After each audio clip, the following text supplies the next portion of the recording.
بسم اللہ الرحمن الرحیم۔ السلام علیکم۔ دنیا کا شروع سے ہی دستور چلا آ رہا ہے کہ دین حق کو پہلے بیچارے غربا ہی نے قبول کیا ہے۔ حضرت محمد مصطفیٰ صلی اللہ علیہ وآلہ وسلم کے واسطے بھی یہی ہوا کہ اپنے اہل بیت کے علاوہ سچے دیندار حضرت مقداد، عمار، سلمان اور ابوذر وغیرہ تھے، اور یہ بیچارے سب کے سب بے انتہا محتاج، مفلس، فقر و فاقہ میں مبتلا قریش کے اشراف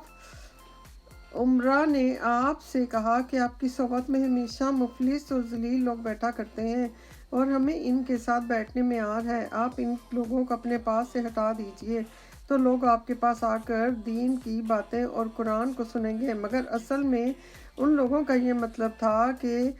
نبی پاک صلی اللہ علیہ وسلم کے وفادار اصحاب کو بھی ان سے کنارہ کش ہو جائیں یا ان سے کنارہ کش کر دیا جائے، اور ہم لوگ تو الگ ہیں ہی، یہ تنہا رہ جائیں گے۔ اس بارے میں اللہ تعالیٰ نے نبی پاک صلی اللہ علیہ وسلم سے ارشاد فرمایا کہ اے رسول، جو لوگ صبح شام اپنے پروردگار سے اس کی خوشنودی کی تمنا میں دعائیں مانگا کرتے ہیں، ان کو اپنے پاس سے نہ دھتکارو، نہ ان کے حساب و کتاب کی جواب دہی تمہارے ذمہ ہے، اور نہ تمہارے حساب کتاب کی جواب دہی کچھ ان کے ذمہ ہے، تاکہ تم انہیں اس خیال سے دھتکار بتاؤ تو تم ظالموں کے شمار میں ہو جاؤ گے۔ اور اس طرح کہ ہم نے بعض آدمیوں کو بعض سے آزمایا تاکہ وہ لوگ کہیں کہ ہیں یہ لوگ ہم میں سے ہیں جن پر خدا نے اپنا فضل و کرم کیا ہے، یہ تو سمجھتے ہیں کہ کیا خدا شکر گزاروں کو بھی نہیں جانتا؟ اور جو لوگ ہماری آیتوں پر ایمان لائے ہیں تمہارے پاس آئیں تو تم السلام علیکم، تم پر خدا کی سلامتی کہو، تمہارے پروردگار نے اپنے اوپر رحمت لازم کر لی ہے۔ بے شک تم میں سے جو شخص نادانی سے کوئی گناہ کر بیٹھے تو اس کے بعد پھر توبہ کر لے اور اپنی حالت کو درست کر لے تو خدا اس کے گناہ بخش دے گا، کیونکہ وہ تو یقینی بڑا بخشنے والا مہربان ہے۔ تو اللہ تعالیٰ نے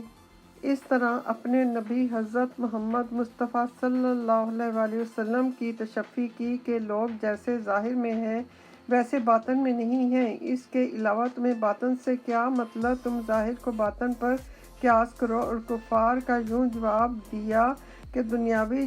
جاہ و چشمت خدا کے نزدیک کوئی چیز نہیں، جو اصلی نعمت دین اسلام سے محروم ہے اس کی کوئی قدر نہیں اور وہی گھاٹے میں ہے۔ حضرت محمد مصطفیٰ صلی اللہ علیہ وآلہ وسلم نے فرمایا کہ جب تم دیکھو کہ خداوند عالم کسی کو باوجود گناہ اور فسق و فجور کے نعمت و فراغت عطا فرماتا ہے تو سمجھو خدا ڈھیل دے رہا ہے اور یکبارگی گرفتار کرے گا۔ ایک مرتبہ کفار قریش نے جمع ہو کر حضرت محمد مصطفیٰ صلی اللہ علیہ وآلہ وسلم سے کہا کہ ہم کو معلوم ہوا ہے کہ تمہاری مفلسی اور محتاجی نے تم کو اس بات پر آمادہ کیا ہے کہ تم کہو تو ہم سب مل کر تمہارے واسطے اتنا مال جمع کر دیں کہ تم اچھے خاصے امیر ہو جاؤ، مگر شرط یہ ہے کہ تم اپنے دعوے سے باز آ جاؤ۔ اور اس کے جواب میں خدا نے فرما دیا کہ آسمان اور زمین میں جو کچھ ہے سب خدا ہی کا ہے، خدا ہی کا ملک ہے، اور وہ جب چاہے اپنے حبیب کو تونگر کر دے، کچھ تمہاری احتیاج کی ضرورت نہیں ہے۔ الحمدللہ۔ اللہ تعالیٰ نے کہا کہ اے رسول، تم کہہ دو کہ کیا خدا کو جو سارے آسمان اور زمین کا پیدا کرنے والا ہے چھوڑ کر دوسرے کو اپنا سرپرست بناؤں، اور وہی سب کو روزی دیتا ہے، اس کو کوئی روزی نہیں دیتا۔ اے رسول، تم کہہ دو کہ مجھے حکم دیا گیا ہے کہ سب سے پہلے اسلام لانے والا میں ہوں، اور یہ بھی کہ خبردار مشرکین سے نہ ہونا۔ اے رسول، تم کہہ دو کہ اگر میں اپنے پالنے والے کی نافرمانی کروں تو بے شک ایک بڑے سخت دن کے عذاب سے ڈرتا ہوں۔ اس دن جس کے سر سے عذاب ٹل گیا تو وہ سمجھو کہ خدا نے اس پر بڑا رحم کیا، اور یہی تو صریحی کامیابی ہے۔ اور اگر خدا تم کو کسی قسم کی تکلیف پہنچائے تو کوئی اس کے سوا اس کو دفع کرنے والا نہیں ہے، اور اگر تمہیں کوئی فائدہ پہنچائے تو بھی کوئی روک نہیں سکتا، کیونکہ وہ ہر چیز پر قادر ہے۔ وہی اپنے تمام بندوں پر غالب ہے اور وہی واقف کار حکیم ہے۔ ایک دفعہ ابو سفیان، عتبہ اور شیبہ نے مسجد الحرام میں حضرت محمد مصطفیٰ